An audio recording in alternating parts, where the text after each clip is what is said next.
I would like to welcome our very special guest, Mark Zuckerberg. Go. Hi. How's it going? Hi. Hi. Hello.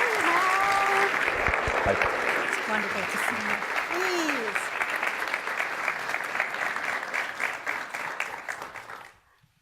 Hey. We can't believe this. Good morning, KU.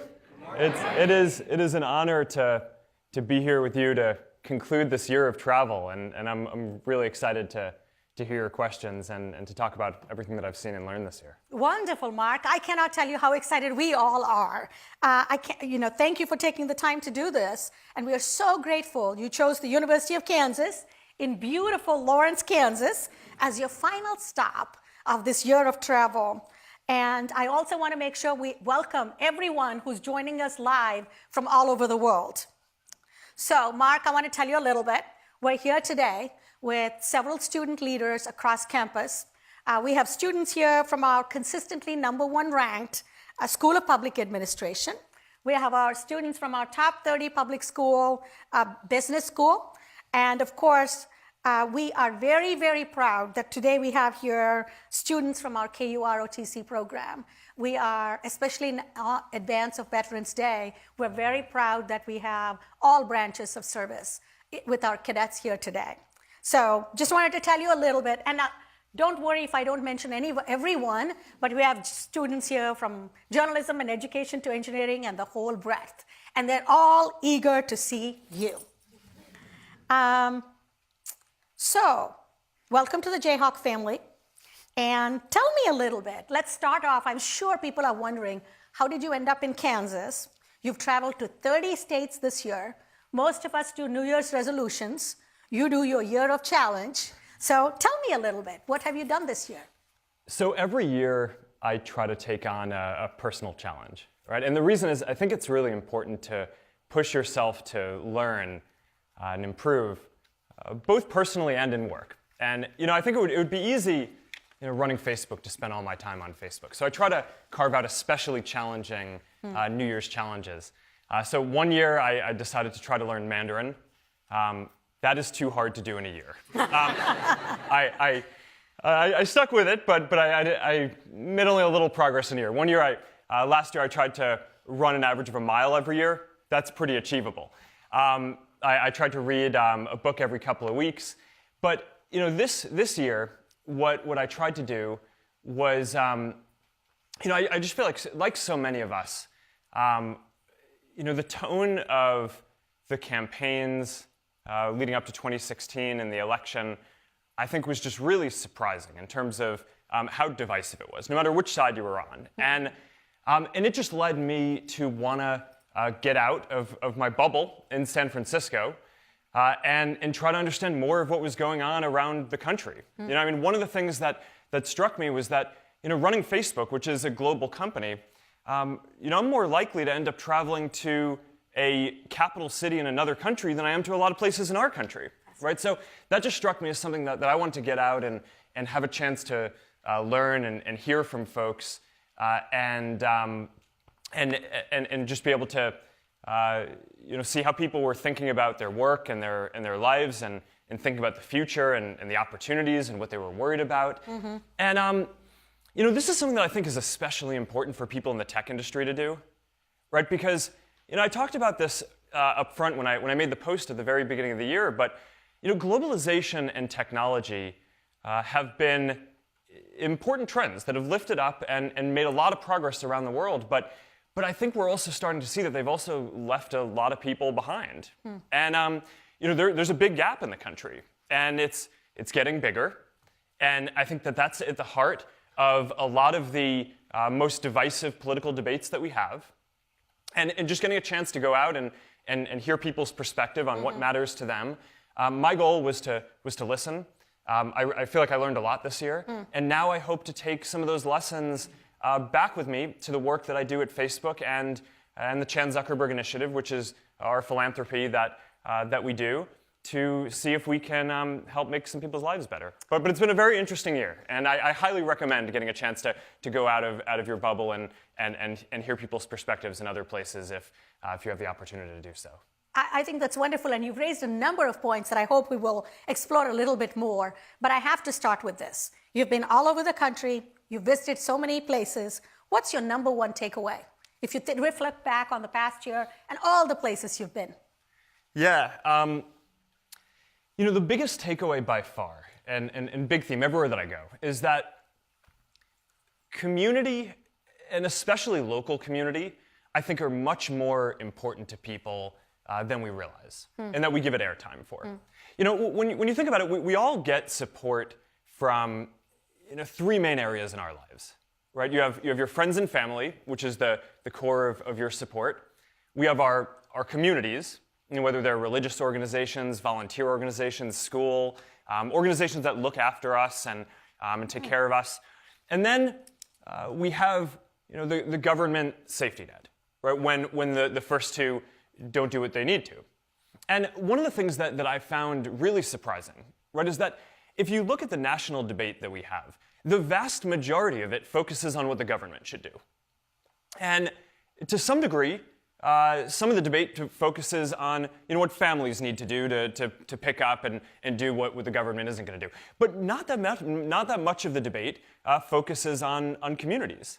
And the thing that just struck me everywhere that I went, right, and I have stories probably from every state that I visited, were how central communities were to people. So starting from one of the first visits that I made of the year to Texas, I sat down in Waco with a group of ministers. And one of the things that struck me right off the bat was, they were talking about religion and spirituality and what they did, but almost as important in what and how they thought about their role was building community in Waco, right? So they told me stories about how when a plant shut down nearby, one minister said that he knew that he was going to see couples for couples therapy a few weeks later, right? Because of the strain and the stress that puts on people's lives, right? And that's not something that the government can do, right? I mean, that's not something that that in that particular case that the person's family could have done or the people's family could have done. I mean, that's a real community support function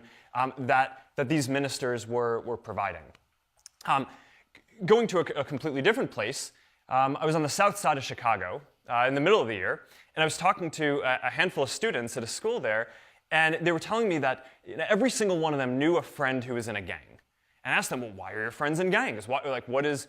What's going on that you're in school and your friends are in gangs? And what they said was, we all need community, and we don't have a YMCA here, right? So we don't have a place to go after school to hang out and get together, and we don't have a lot of positive role models in our community that a lot of us can look up to. We have some teachers, but for a lot of people, they don't have a role model. So the gangs provide that, right? They, more than anything economic. What they told me was, the gangs provide this feeling of family, right? I mean, one of the kids said, if you can't find love at home, you can find it on the streets. And I mean, that was really striking, right? And it just goes to show, right? Those two examples. I can give you stories from every state that I've been about this, but that need and hunger for community is so deep, and I think that we don't talk about it enough. So if there's one theme that I feel like I've learned this year, and the common thread through I think all of our lives is, we don't agree on everything, right? I mean, on big policy debates and a lot of the national issues, we may not all agree. But one thing that I've found that a lot of people do agree on is that what matters the most in our lives are, what's happening around us, our friends, our family, our work, our community, and I think I've heard this notion from a lot of people that a lot of folks just wish that if we can turn down the temperature a little bit on some of the divisive debates, then there actually is more common ground than you might hear a lot of the time in the news, just based on what we all care about in our local communities. So that's one of my big takeaways, is if we can help people focus more of the discussion on building community, on local community, then I actually think it's possible to build more common ground and make more progress together than you might think from some of the national discussions that are going on. That's a very interesting point. I do agree, humans, we're social animals, we need to belong. But how do we build that community right where we live and try to make a difference? I think that's very well said. I have to ask you though, so what role do you think Facebook plays in building community. I'm asking this quite seriously because I do know that I think of even my own family. For my father, the last year and a half of his life, Facebook was his community. So how could you leverage Facebook for building community for places where these kids in Chicago or other places you've been that say they're looking for community? Well, we're just one company. But we are putting you on the spot. But I do think we can play a role here. And I think that this is so important that earlier this year, I actually changed our company's mission for the first time in our history to now focus on building community, right? So for the first 10 or 13 years of the company, we were mostly focused on helping people connect with friends and family. And now, we're always going to do that. But now on top of that, we also want to help people build community. And one of the things that I think we first need to internalize is that as a society, we're starting in a little bit of a hole here. Because it's not that community is important and it's in a good place. If you actually start digging into the sociology research, it's actually the case that for the last few decades, membership in all kinds of communities, right, religious, volunteer, all kinds of organizations, has declined as much as 25%. Right, so that is millions and millions of people who need that kind of support from communities who now are not getting it. Right, so that I think means that this is more important than ever, and even more of a reason why we need to shine more of a spotlight on this. So, what we tried to do with Facebook is, we look at how people use our groups and communities products, and it turns out, there are, we realized that there are more than 100 million people who are using groups and define some of the groups that they're in as meaningful communities. So there are a lot more people who are in groups that are just kind of fun, right? I mean, I'm in this group for people who like the same kind of dog that I like, and I get cute photos, but it's not like I'm not like building meaningful community connections through that. Someone is, but that's not for me. But for me, it was when my dad went in for heart surgery and we formed a community around that. That was meaningful, right? So what we define meaningful communities as, upon joining this, it becomes one of the most meaningful parts of your social support network in your life, right? So think about, you get diagnosed with a rare disease. Right now, you have the ability to connect with other people who have that disease around the world to share that experience, right? There might not be anyone in your town, but around the world, someone else is going to have that experience, and you can share that experience and connect over that, and that's a really meaningful community for people. I recently became a parent a couple of years ago. New parenthood. I mean, that is a new experience, and right? That's a big community. And for a lot of people, that's a big change in your life, and joining a community for new parents where you can share the different things that you're experiencing and get advice. That's meaningful, right? When you're a new parent, joining that kind of a community can become one of the most important things in your life. And in terms of traveling around this year, I've seen a lot of different examples of this. So I went to North Carolina and visited Fort Bragg, which is the biggest military base, I think, in the world. Correct. And I had a chance when I was there to sit down with a group of military spouses, right, who told me that when their partners get relocated from one base to another, it uproots their life. Right now they have to find a new school for their kids. They have to find a new home. They have to find a new job, find new friends in the area. So one of the first things that they do is go look up the Facebook group and community for military spouses near that base. Right now, one of the questions that I started asking myself after that visit was, okay, if we have 2 billion people who use Facebook, then why are only 100 million of them in meaningful groups? Why aren't we doing a better job of connecting more people to meaningful groups? So that now is the whole thrust of what I want our company to focus on. And we have this whole roadmap that we've worked on to help people connect to meaningful groups that are out there, to give people who want to organize these groups the tools that they need to organize them.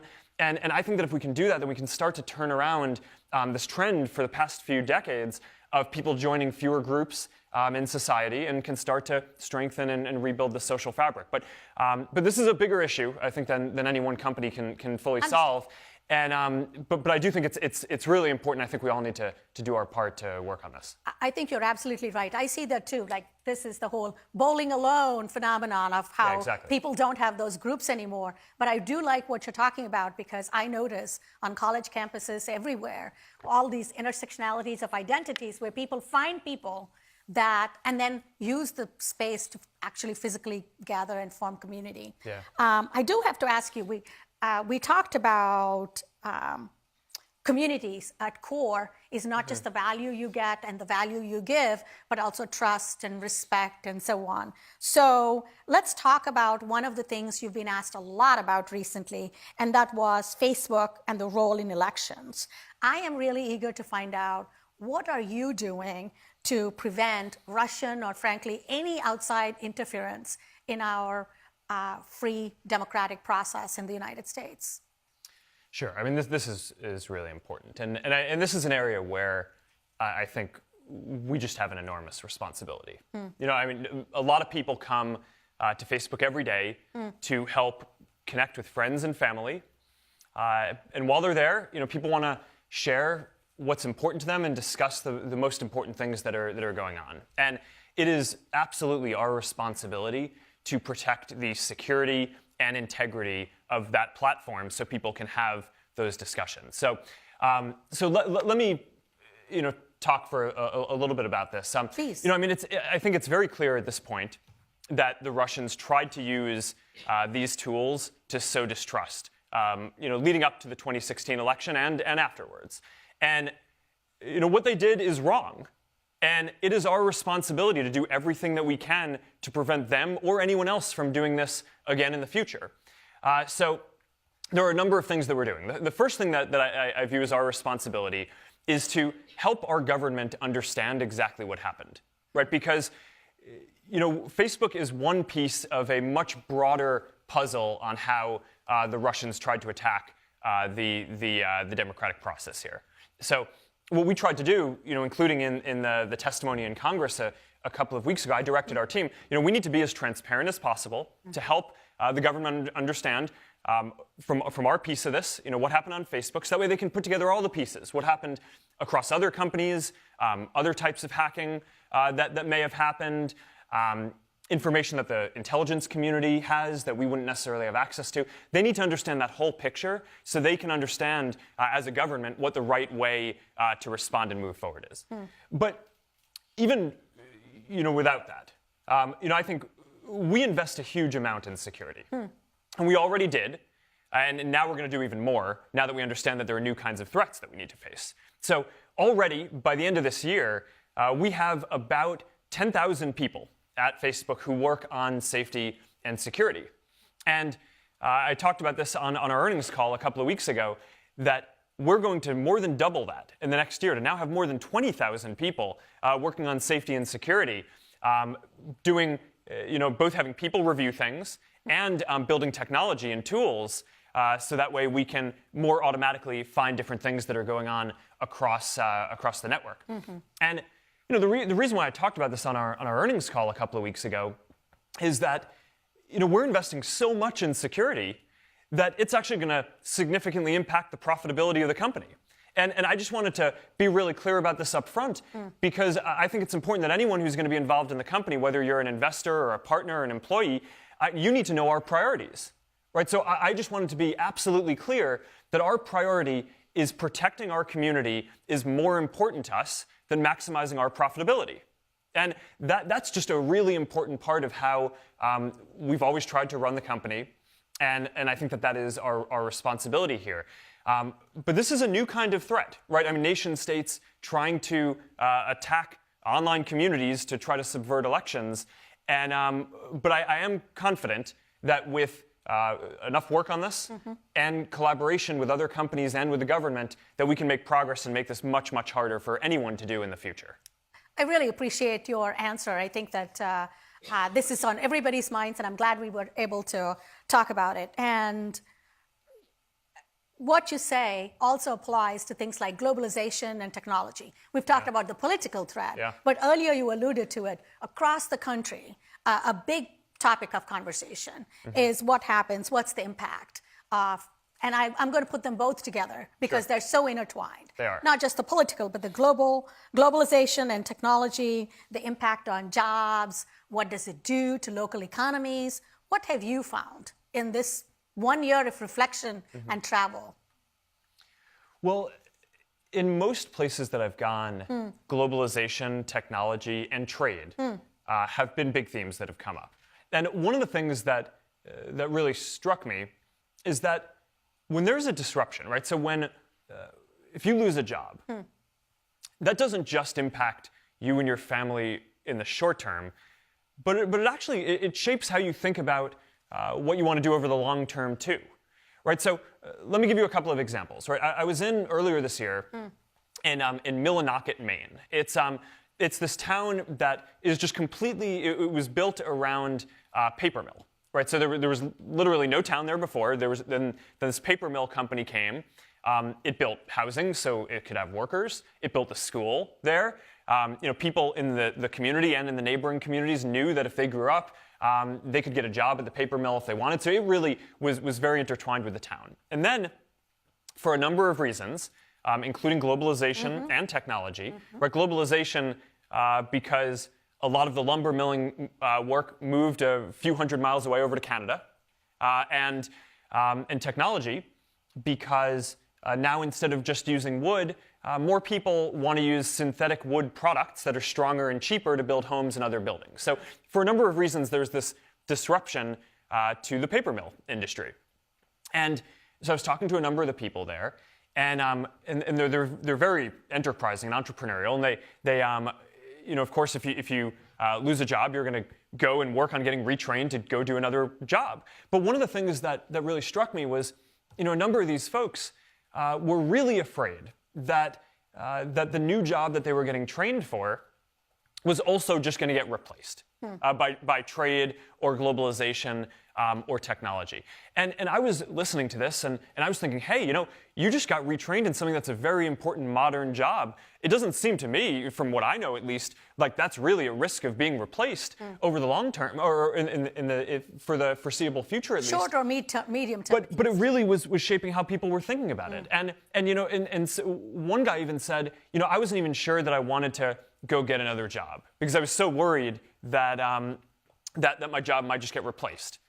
And so that's interesting because we need him to work, right? We need that productivity in our economy. So if that is making it so that people feel lack of confidence and feel like they can't, it's not worth bothering, right? Because of these trends that happened in the past, then that's a really big deal. Now the flip side of this that I also think is really interesting is there was a guy at that round table that I sat down with who had been in trucking for 30 years. And one of the big discussions in Silicon Valley right now is what's going to happen with self-driving cars and self-driving trucks and all this and how this is going to affect jobs. And at least in Silicon Valley, I find that a lot of the discussion is actually quite pessimistic, right? In terms of people are worried about the future there. But here was this trucker, and he was not at all worried. He was very optimistic about the future. He said, Millinocket doesn't even have good internet. How are we going to have self-driving trucks? I'm fine, right? And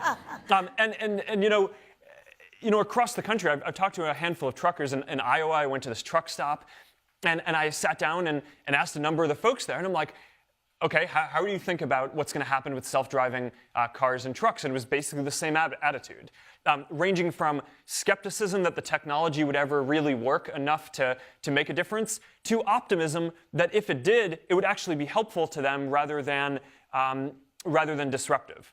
And you have people who are doing long-haul trucking who are like, all right, it would be great if I could take a nap while my truck was driving itself on the freeway, and then I could go do the last mile. That would increase productivity. And I think that there's a really good case for that. But one of the things that I think is really interesting is if you look at globalization and trade and technology backwards, the people who have been affected by it, it really does leave this emotional disruption as well as this economic disruption to what they think their prospects are going forward.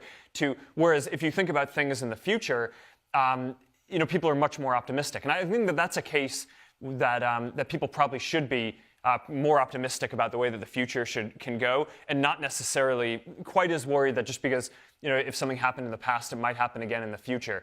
The last thing that I'll say on this is that one thing that I think everyone can agree on, regardless of what you think is going to happen with globalization and trade, is that training for modern jobs is really important, right? So that's why, that's one of the big takeaways from a lot of these trips, and that's why yesterday I was in St. Louis, and we announced as part of Facebook this Facebook Community Boost program. Because what we found is, you want to build strong communities. Small local businesses are a really important part of communities, right? I mean, I think we can all name, the small business that not only is creating jobs in our community, but is a place that people come together and hang out and, and connect. That's really the center of the community. So the more that we can do to help entrepreneurs use digital tools to build new businesses that can take existing businesses and grow them. Or if you're not trying to create a business, if you're trying to find a job, get the digital skills that you need that those businesses want in employees in order to grow, then I think that would be a really positive step. And I think that's something that we, as a company that understands some of the technology trends, have a responsibility to do. So I'm really happy that we're doing this Community Boost program. We're going to do it in 30 cities across the country. The first version of it already helped train more than 60,000 small businesses, and now we hope to do much more going forward. So that seems to be something that you want to train people for modern jobs that everyone can agree on, and I'm glad that we're going to be doing something there. You raised some very, very good points, because it's not just an economic decision.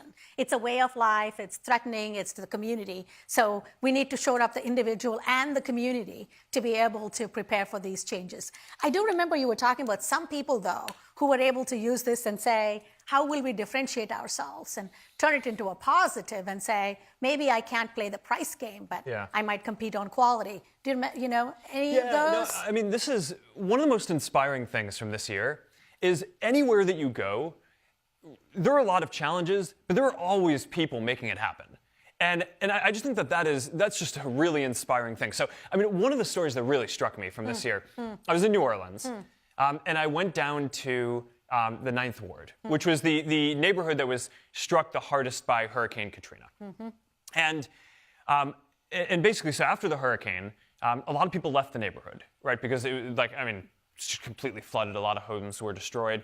And because there weren't a lot of people in the neighborhood, no one would invest to build a grocery store. So the people who were in the neighborhood had nowhere to get fresh food, right?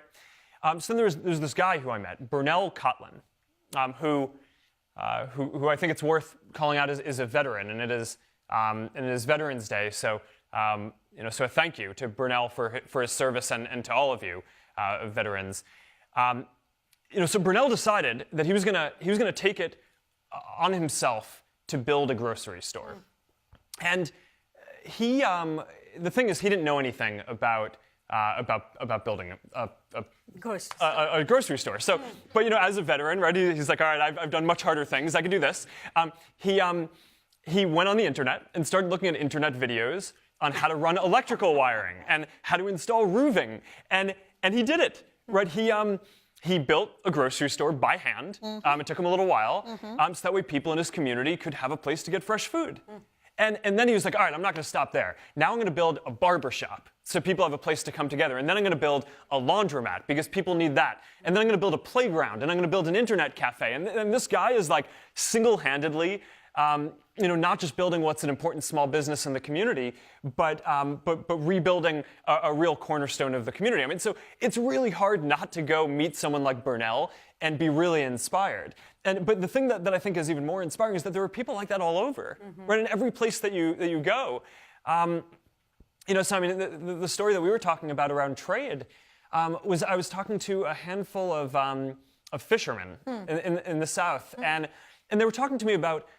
There are real challenges around globalization and trade, right? They were talking about how, there are countries like India, and I think they were saying Vietnam, who subsidize exports, right? So the cost of labor in a lot of these places is cheaper, but then on top of that, if you have the Indian government subsidizing the fish exports that you put out, then it's probably pretty hard for Americans to compete on price in some places. So I was going around, and there were a group of 10 folks, and they were talking about how this was a really big challenge in their businesses. And then, of course, there's the one business that kind of figures it out, right? And is like, all right, we're gonna take this this challenge and turn it into a big opportunity. And what they'd figured out was, okay, now that there's more international trade, what they were going to do is not just sell their seafood locally, but sell it internationally too, and sell it as a premium American product, right? So not try to compete on price, but try to kind of flip the whole thing on its head.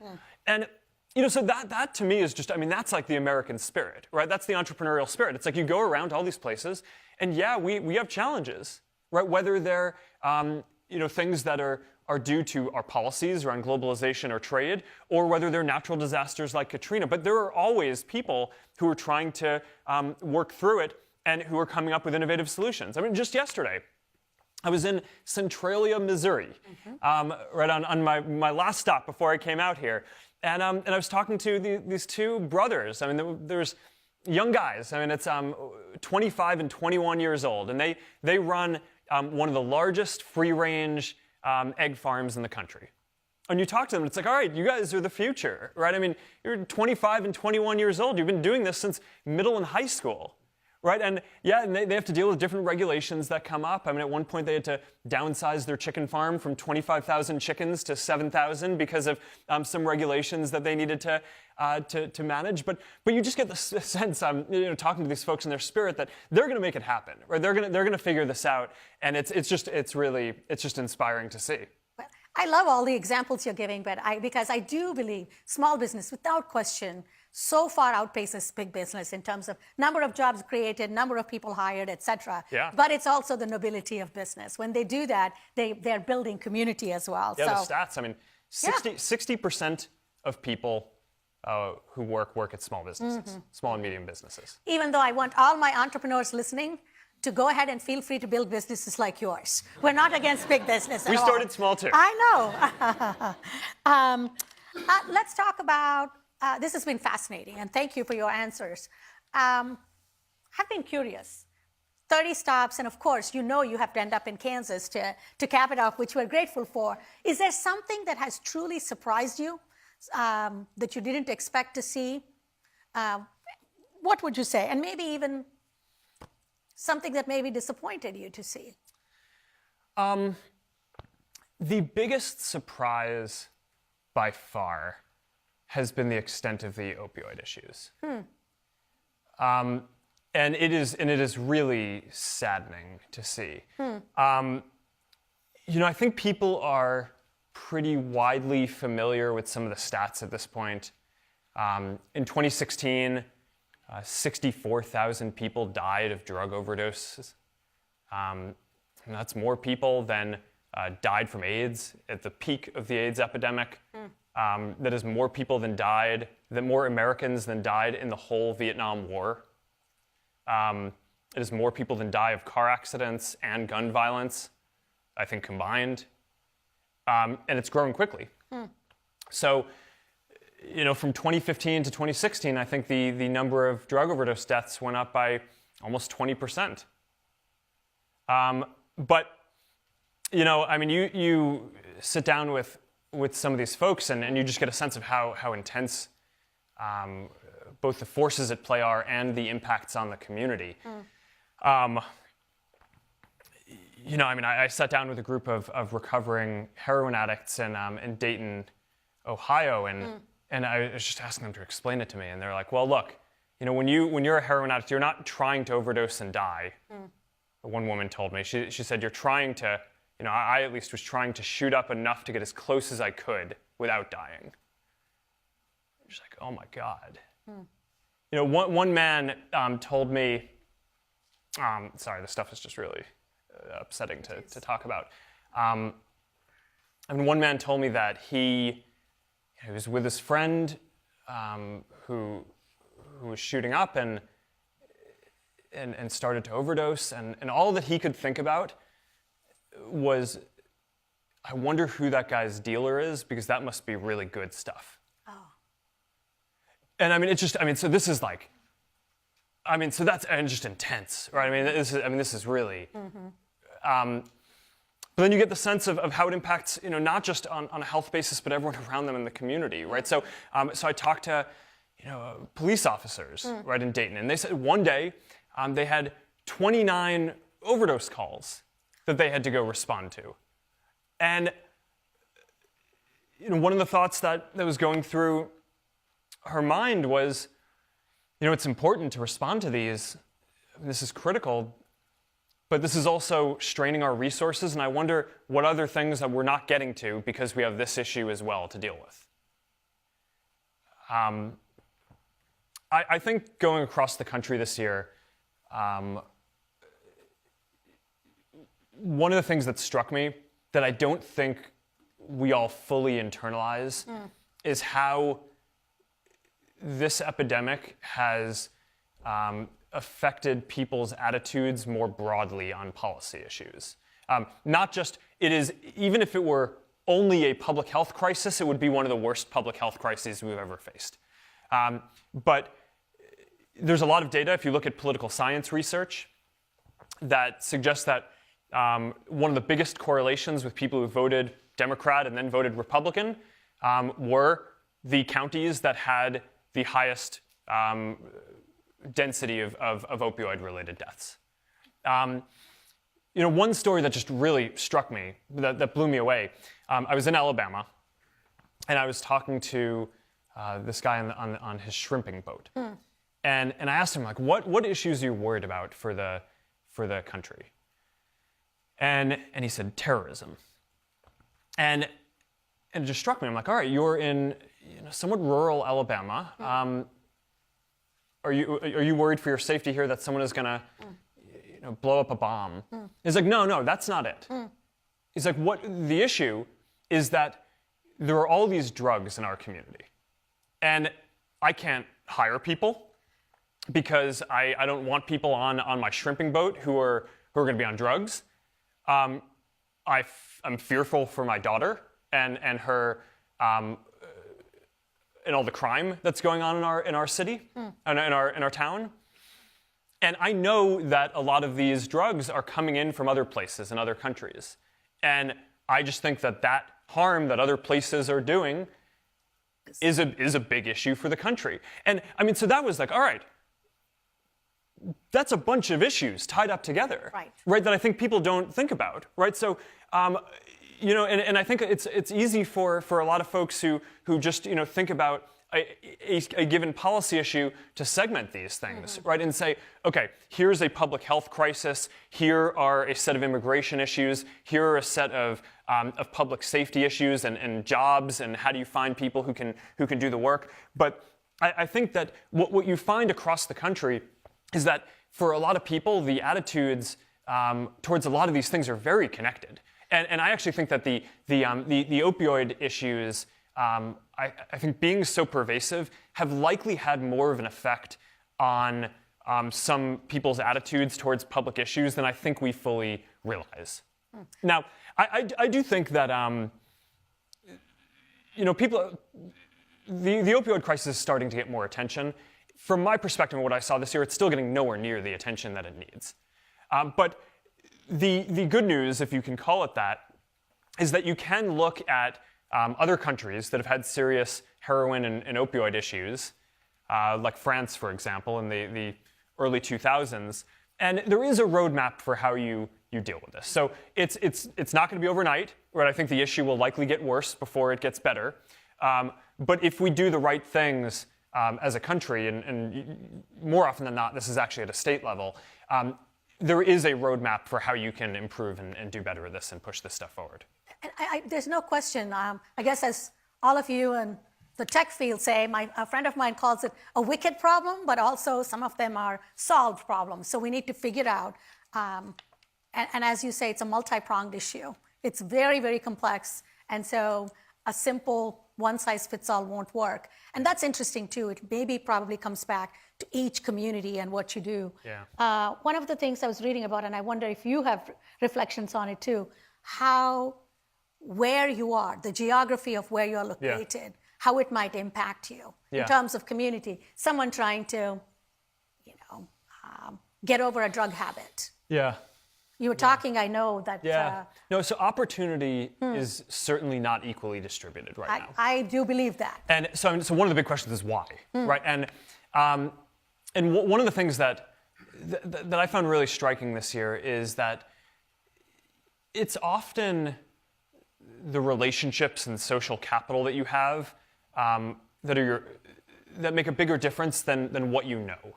And that may seem like a really kind of trite thing to say, but let me give a few examples that I think really drive this home. So we were just talking about opioids a second ago. And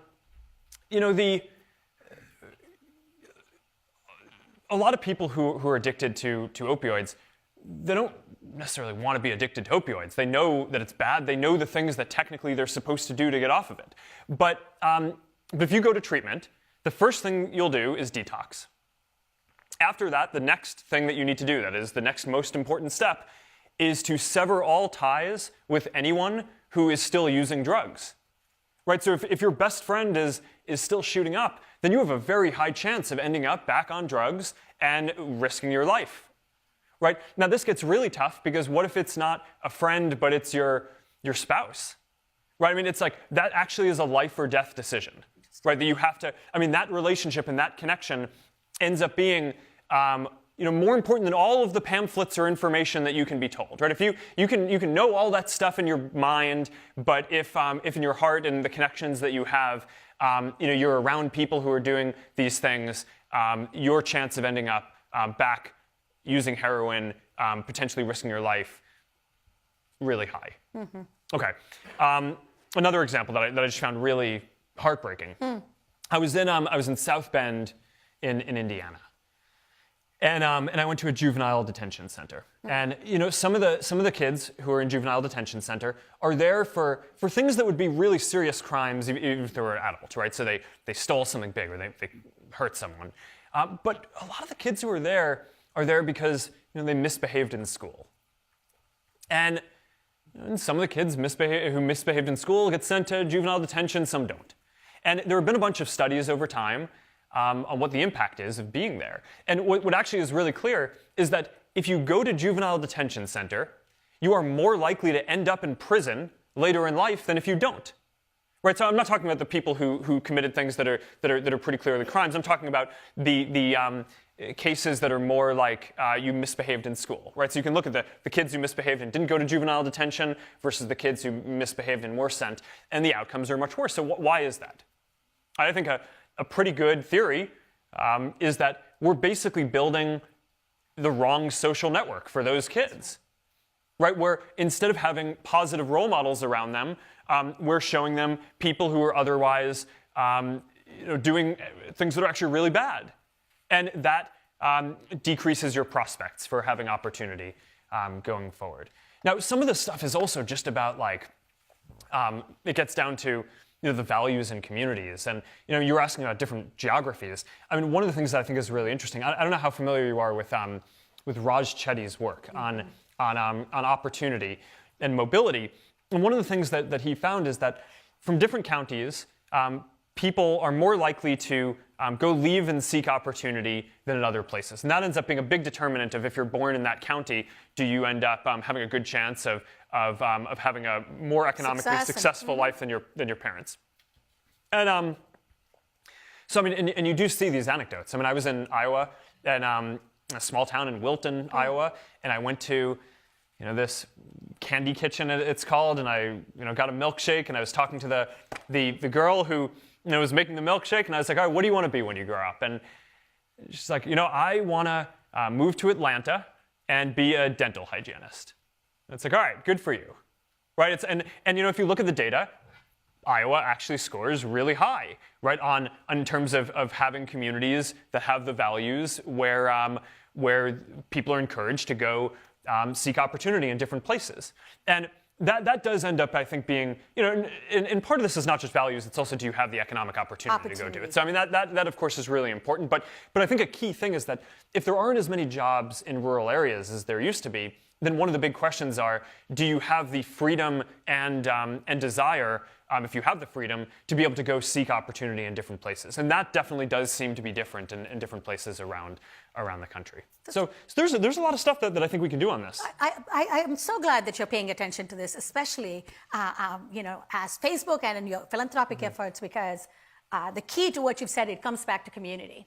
Because if there's a kid, there's two kids and they've both done the same thing and one ends up in juvie and one does not, a lot of it does have to do with the social capital that they can mobilize and who can advocate for them and what we can do. So I am absolutely thrilled that you are looking into this. No, there's a lot to do. I mean, on Facebook, I think that there are things that we can do here. And we built a lot of systems over the past 10 years at Facebook to help you connect with people you may know already. I mean, a lot of you are probably familiar with that if you use the product.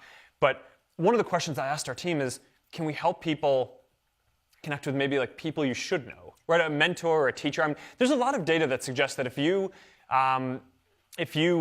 have just one teacher, right, or parent or mentor who can help raise your sights on what you should do, that makes a really big impact. So I think if there's an opportunity to build that, I think that's a big deal. And then of course in our work in the Chan Zuckerberg initiative, and one of the big things that we're working on is criminal justice reform, because to the extent that having kids go to these programs ends up being really negative for their lives, you just want that not to happen when it's not necessary. I could not agree more. And I'm familiar with the Chan Zuckerberg initiative there. That's why I was talking about that again. I agree. Mm-hmm. And for the students, we always talk about, it's who you know versus what you know, and as though there's a big distinction. And the truth is, who you know determines what you know. So if you don't have certain connections, you never have access to information. Yeah. So I really applaud your efforts on that. All right, we got to get back to you. We've talked about all of your travels all over. Mm-hmm. Have you learned anything about yourself through this process? You know, everyone says you cannot travel without having it impact you in some way, right? You change, not just travel, life, everyday experiences. What have you learned about yourself, Mark Zuckerberg? Inquiring minds want to know. You know, I think I started this year as an engineer, and now I'm wrapping it up thinking of myself as more of a community builder too. And I want everybody to be a community builder. Go on, tell me more. What do you mean by that? You know, the engineering mindset and the values of that are really about problem solving. Mm-hmm. Right, and that's a big deal. I mean, there are a lot of problems, and we need to focus on that. But you know, I think a lot of what community building is, it's about sharing values, right, and being transparent about that, and you know, thinking about supporting people and not just solving problems, and protecting people from external threats. Interesting. And I think that from what I've seen, both in the work at Facebook, in a lot of the communities that I visited, and also now as a parent. I think that element is just a lot more important. So, you know, around the country, as we've talked about, I think building community is a really foundational thing that a lot of people need for support, right? It's I think a lot of these things are not necessarily going to come from the government. I think people want them locally, and that's an area that I think we can all help work on. And as a parent, I think you learn that. There aren't that many problems that a 2-year-old has that require an engineering mindset to solve. Negotiation skills are important at that age. I don't know that that's an engineering thing, but that's true. But being a parent is very much about imparting values, right? And that I just think is over the past couple of years I've focused on more and more. But also, I mean, you just think about where Facebook is now. In terms of my work there, and yeah, I mean, we have big problems that we need to work through. But I also think that we're at the scale at this point that it's not just about solving the problems. I think that alone isn't enough. I think we also need to be really clear about what our values are that go into the different decisions that we're making, right? And that I think because a lot of these problems are not problems that one company can solve that you need to work together on. So you need alignment on values, and you need to be transparent. And I think we need to recognize that for the scale that we're at, transparency builds trust. And our responsibility is growing, and that also means a responsibility to share more about how we think about solving the problems, and also being more accountable as well. So I think that this is that probably. I'll always be an engineer, but I think this year I really got more of an appreciation for how strongly I care about some of these parts of what I need to do that are around sharing values and building community and supporting folks. That makes me very, very happy to hear. So now we'll call you Engineer Plus, all right? Because we need those skills, but to be able to bring that compassion and understanding of the complexity of the situation is very important. So last question, and then we'll have a couple more things to cover, I'm sure. Overall, given everything you've seen, the good and the bad, how do you feel about where we are as a country? And would you say overall optimistic, pessimistic? Where are you? Looking ahead. Well, if I seem optimistic, it's because I am. I love it. That's the answer I was hoping for. I mean, look, one of my favorite sayings is that there are two kinds of people, right? Optimists and pessimists. And the saying goes that optimists tend to be successful and pessimists tend to be right. Okay, and the idea is that if you think that something's going to be terrible, then you're going to go look for data points that prove you right. And you're going to find them. Right? I mean, that's what pessimists do. Right? But if you believe that something can work, and if you think that something can be possible, then you're going to look for a way to make it happen. And even when you make mistakes, even when people doubt you along the way, you're just going to keep pushing forward until you can find a way to make it happen. And the world is full of pessimists right now. And there's no doubt that we face a lot of challenges and that we have a lot of responsibility and a lot of work. But I think we also have a responsibility to remain optimistic that we can solve these problems. Because optimists are the only ones who will. So Warren Buffett has this saying that I'll adapt slightly for this, but be fearful when others are optimistic, and be optimistic when others are fearful. And I think that we all have a deep responsibility to bring people closer together, and to believe that we can, and to believe that the big questions are not yet answered, but that through our work, we can help people build a better tomorrow. And I believe that we can. And I believe in us, and I believe in you as the next generation of folks, because we're the optimists. And so we have a lot of work to do right now. I love it. I love it because, as you said, through your experiences, was it Burnells of the world, as well as these young Jayhawks sitting here, as well as young people sitting here listening to you everywhere across the world. It's I have hope that they will be optimistic and they will break through those barriers and build community and find a way to solve these. So I really wish I didn't have to end this conversation because it's so fascinating. Mark, thank you. I know that those of us in the room here, and hopefully the many, many people, I hear you have a few friends around the world that follow you. So the millions of people watching across the world, I know we're all truly grateful because we've learned a lot from you. And I have to say, it's not every day that any community, any group of people would not feel incredibly honored to host someone like you. As a young person, as an entrepreneur, as an optimist, you have changed the world. So I'm very grateful for that. I'm so grateful that you chose to make the University of Kansas your last stop in this tour, in your year of travel. And personally, I have to put in, thank you for making me a cool mom to my daughter, because she's very skeptical. If you meet her, you'll know. I just want you to know that we think you're now part of our family, Jayhawk family, and I want you to come back. We don't care when or how. Do we not want him to come back? Yes? Welcome back anytime. It's just been, wholeheartedly, I say, you make me optimistic about the future. Thank you. Thank you, and thank you all for coming out. Thank you, KU. What a great way to end the year of travel, so thank you so much. Thank you so much. Rock chalk.